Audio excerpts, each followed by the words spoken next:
நம்ம நிறைய பேர் என்ன பண்ணுறோம், இப்போலாம் நைட்டு தூங்கும்போதும் ஃபோன் கையிலேயே வச்சுட்ருக்கோம். அதுக்கப்புறம் காலையில் எழுந்திரிச்சு தூக்கம் வரலன்னு சொல்கிறோம்.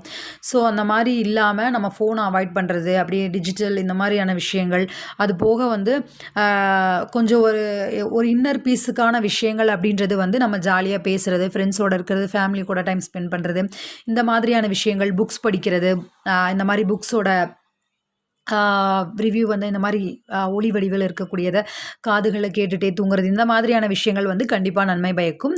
ஸோ அதை நம்ம செய்வோம் அப்படின்னு நம்புகிறேன். ஓகே, உங்களுக்கு அதிக தூக்கம் அவசியம். உங்களுக்கு இன்னமும் அதிக தூக்கம் தேவைப்படுகிறதோ என்ற கட்டுரையில் த ரீடர்ஸ் டைஜஸ்ட் பத்திரிகையில் ராபர்ட் ஓ பிரைன் தூக்கத்தை பற்றிய பின்வருமாறு அறிக்கையிடுகிறார். வால்டர் ரீட் இராணுவ ஆராய்ச்சி நிறுவனம் வாஷிங்டன் டிசியில் கடந்த 3 வருடங்களாக ஆராய்ச்சிகள் நடந்துள்ளது. 100க்கும் மேற்பட்ட இராணுவ வீரர்கள் மற்றும் சிவிலியன் தொண்டர்கள் தொடர்ந்து 4 நாட்கள் வரை